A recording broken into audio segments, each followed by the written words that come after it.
Friends, स्वागत है आपके इस वीडियो में। इस वीडियो में हम लोग पढ़ेंगे एमसीक्यू। ठीक है, तो मोस्ट इम्पॉर्टेंट एमसीक्यू है। बार बार यही एमसीक्यू मिल रहा है आपको, क्योंकि भाई इतना ही एमसीक्यू है ना तो किसी के पास किताब तो है नहीं हमारे पास, जो है अपने हिसाब से बता दे रहे हैं। ये आलेखन कला का है। ठीक है, ये आलेखन कला का है। मुख्य रंग कितने होते हैं? 3 होते हैं। बस ऐसे देखते रहो। और कौन कौन सा होता है याद कर लो, लाल पीला नीला। ठंडा रंग कौन सा होता है? हरा रंग होता है।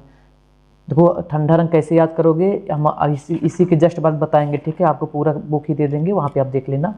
निम्न में से कौन सा रंग गर्म होता है? लाल रंग गर्म होता है। ओष्ठवाल चक्र में कितने रंग होते हैं? 8 रंग होते हैं। निम्नलिखित में से द्वितीयक रंग कौन सा है? नारंगी। एक बात याद रखना, द्वितीयक रंग 3 और किसी किसी बुक में 4 है। ठीक, अगर ऑप्शन में 3 रहेगा तो 3 लगाओगे, 4 रहेगा तो 4। याद रखना, 3 रहेगा तो 4 नहीं रहेगा, 4 रहेगा तो 3। इस बात को याद रखना। तो अभी के लिए भैया ये सब छोड़ो। निम्नलिखित में से द्वितीयक रंग कौन सा है? नारंगी।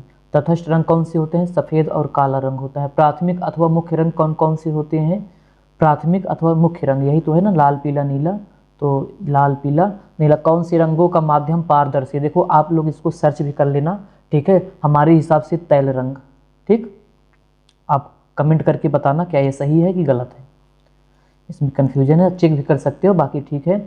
सफ़ेद का विरोधी रंग कौन सा होता है? काला होता है। ठीक है, देख लो, जैसे वाइट पेपर काला है, ये देखो सफ़ेद का विरोध कर रहा है। अगर सफ़ेद काला होता तो इसी पे सफ़ेद ही लिख सकते थे और कोई कलर लिख ही नहीं सकते थे। तो चलो ठीक है।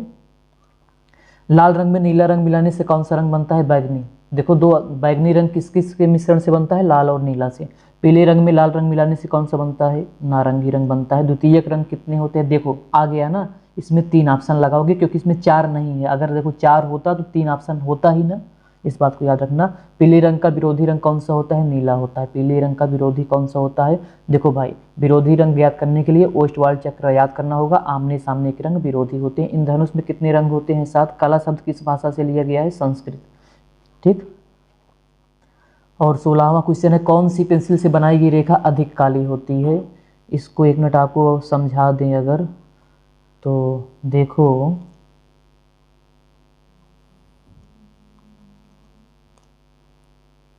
चलो देखो यहाँ पे समझो।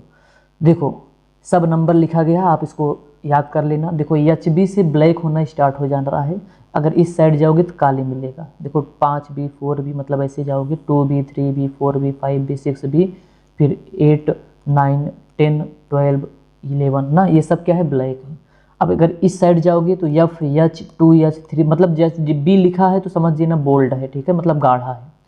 तो अब ऑप्शन में देखो हल्का है कि ब्लैक पूछा गया है, तो ऑप्शन में देखो ये सब नहीं दिया गया 8B 12B। अगर होता तो हम लोग इसमें टिक करते। ऑप्शन में 2B तक दिया गया है, तो हम लोग अगर इससे तुलना करेंगे तो 2B ब्लैक होगा। आप इसको देख सकते हो, तो ऑप्शन में लगा दे रहे हैं।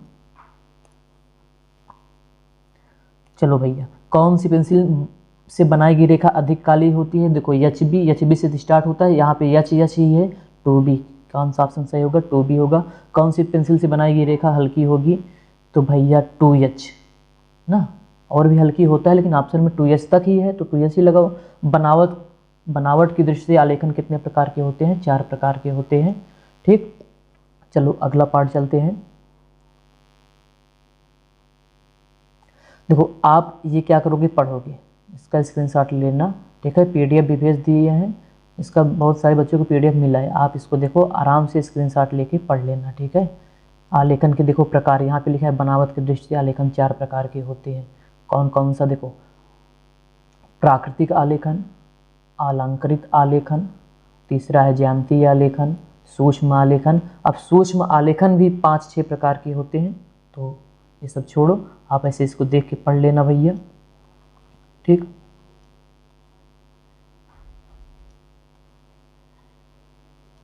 तो चलो इसमें कुछ नहीं था खास, तो ये सब आप पढ़ लेना।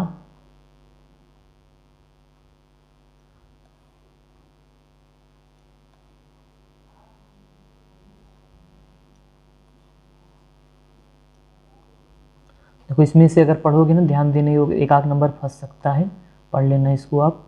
देखो ब्रश का प्रयोग करना चाहिए, पृष्ठभूमि का प्रयोग अच्छा रहता है, ये सब। तो ये रहा, देखो इसमें हो सकता है आपको अच्छे से दिखाई ना दे, PDF आपके पास इसको भेज दिया जाएगा या भेज देंगे। तो एक बात और याद रखना, PDF अब आपको शाम को ही मिल सकता है 7 बजे, ठीक है, क्योंकि अब हम लोग जा रहे हैं स्कूल, वहाँ पे आज इंग्लिश का पेपर है इंटर का, तो मोबाइल भी बंद रहेगा, तो शाम तक इंतज़ार करना। प्रावधिक कला का जो मोस्ट इंपॉर्टेंट क्वेश्चन होगा वो भी दे दिया जाएगा। तो आप पढ़ते रहो, जो जो देखो इम्पॉर्टेंट देने का मतलब ये पढ़ा दिए हैं उसमें से इम्पॉर्टेंट बताएंगे, ठीक है, और सब पढ़ाया गया देखना। एक त्रिभुज के समतल कोणों का योग कितने अंश का होता है? समस्त कोणों का, जूम कर दो अगर भैया ना दिखे तो आपको। चलो, तो सब में टिक लगा है, देख सकते हो। 180 अंश होता है। कौन सी पेंसिल से बनाई गई रेखा अधिक काली होती है? 2B।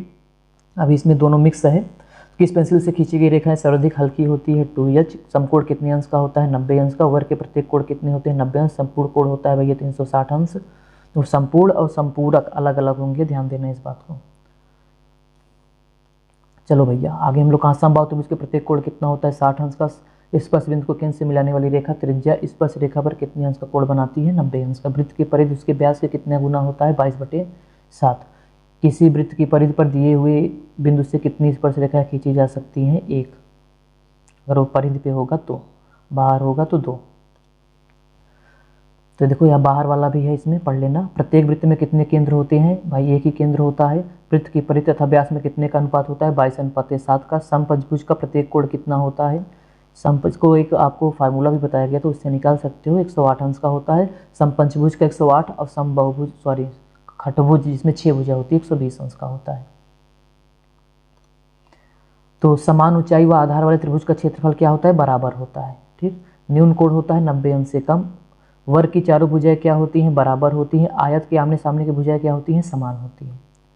अब इस साइड चलो।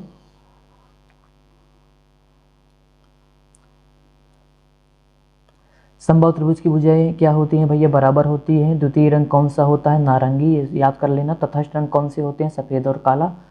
तटस्थ रंग कितने होते हैं? 2 होते हैं, ठीक है, ये भी याद रखना। लाल का विरोधी रंग कौन सा होता है? समुद्री हरा। ओष्ठवाल चक्र में कितने होते हैं? 8। एक वर्ग के आंतरिक कोणों का योग कितना होता है? 360।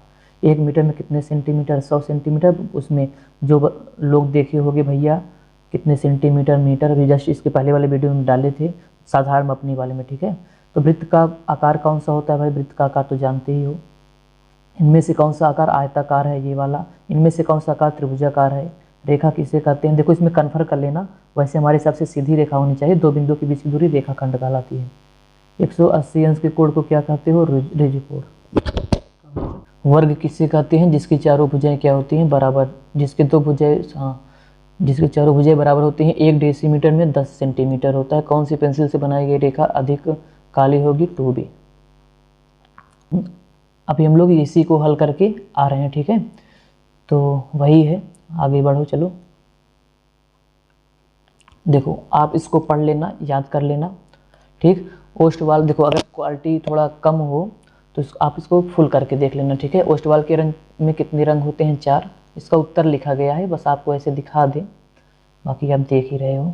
इसका जब उत्तर लिखा है तो टाइम बचाओ। चलो देखो, ऐसे देखिए, इस उत्तर को याद रखना, ठीक है। हो सकता है 1-2 नंबर इसमें से मिल जाए। चारकोल क्या है? ग्रेफाइट। शीतल रंग कौन सा होता है? हल्का, ठीक है, हरा, सॉरी। इसका PDF मिल सकता है आपको, व्हाट्सअप करोगे, लेकिन शाम को मिलेगा, ठीक। वही है जो भी बताया गया था। चलो आगे बढ़ो। देखो कुछ प्रावधिक कला का इंपॉर्टेंट प्रश्न है जो अवतार से लिया गया है, सबका उत्तर दिया गया है, तो आप देख लेना इसे, ठीक है। हम लोग इसको ऐसे थोड़ा स्लाइड कर दे रहे हैं।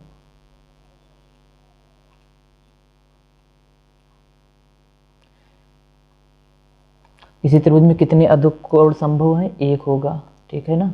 सबको उत्तर लिखा है तो आप ऐसे देख लेना, सॉरी,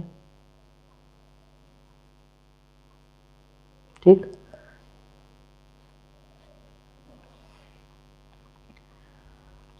अगर देखो एक आयत की भुजा 9 सेंटीमीटर 4 सेंटीमीटर, इसके आयत के क्षेत्रफल के बराबर वर्ग की रचना की जाए तो वर्ग की भुजा की लंबाई कितनी होगी?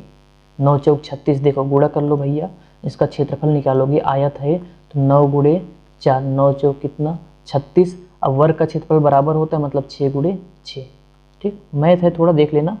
वृत्त पर बाह्य बिंदु से कितनी स्पर्श रेखाएं खींची जा सकती हैं? 2। एक वृत्त है, बाहर कोई बिंदु है, इस बिंदु से वृत्त पर केवल और केवल 2 स्पर्श रेखाएं खींची जा सकती हैं। तो आप देख लो इसको, ठीक है, सारा उत्तर लिखा गया है इसमें, ठीक। और कुछ प्रश्न इसमें भी है, एक त्रिभुज की रचना करने के लिए कितने अंगों भाग की आवश्यकता होती है? 3 अंग, कम से कम 3 बात पता होगा तभी इस त्रिभुज का रचना कर सकते हो, नहीं तो नहीं। एक आयत के भीतर अधिकतम क्षेत्रफल वाले वृत्त की रचना करनी है, इस वृत्त का व्यास बराबर होगा आयत की छोटी भुजा के, ठीक है। आयत की जो, जैसे मान लो एक आयत की भुजा 4 × 3 है, मतलब क्षेत्रफल, तो एक भुजा की लंबाई 4 सेंटीमीटर, एक भुजा की लंबाई 3 सेंटीमीटर, जो इसमें वृत्त बनाओगे इसके अंदर, उसकी भुजा का क्या बोलते हैं, वृत्त का व्यास कितना होगा? 3, जो छोटी भुजा होगा इसमें। प्रावधिक कला आधारित है गणितीय निर्मेय पर, ठीक है। देखो इसमें प्रश्न है गणितीय प्रमेय पर, यूक्लिड की ज्यामिति पर, गणितीय निर्मेय पर, गणितीय प्रमेय और निर्मेय दोनों पर। तो ऑप्शन इसमें कौन सा लगाओगे? सी वाला, गणितीय निर्मेय पर है, ठीक। इसीलिए इसमें गणित से ज़्यादा संभावना है। प्रावधिक कला में निम्न से किस कोण की रचना संभव नहीं है? बाईस अंश, ठीक है। वृत्त की 2 बाह्य स्पर्श परिच्छेद बिंदु करती हैं वृत्त के बाहर, ये सब देख लेना। 3 भुजाओं के हम परस्पर मिलाते हैं। भाई अगर एक संभव त्रिभुज के 4 बराबर क्षेत्रफल वाले त्रिभुजों में बांट कर उन्हें आलेखन तैयार करना है, तो इस त्रिभुज को बांटने के लिए 3 भुजाओं के लिए लंबार्थक बिंदुओं को परस्पर मिलाते हैं। चलो भैया, उम्मीद है वीडियो पसंद आएगा। वीडियो पसंद आए तो वीडियो को लाइक, चैनल को सब्सक्राइब जरूर करिएगा। मिलते हैं नेक्स्ट वीडियो में। अब प्रावधिक कला का हम लोग इंपॉर्टेंट प्रश्न लाएंगे। इंपॉर्टेंट वही रहेगा, आप पढ़ते रहो, इंपॉर्टेंट दे देंगे, उसको तैयार कर लेना। जल्दी मिलेगा 7-8 बजे, ठीक है, शाम को।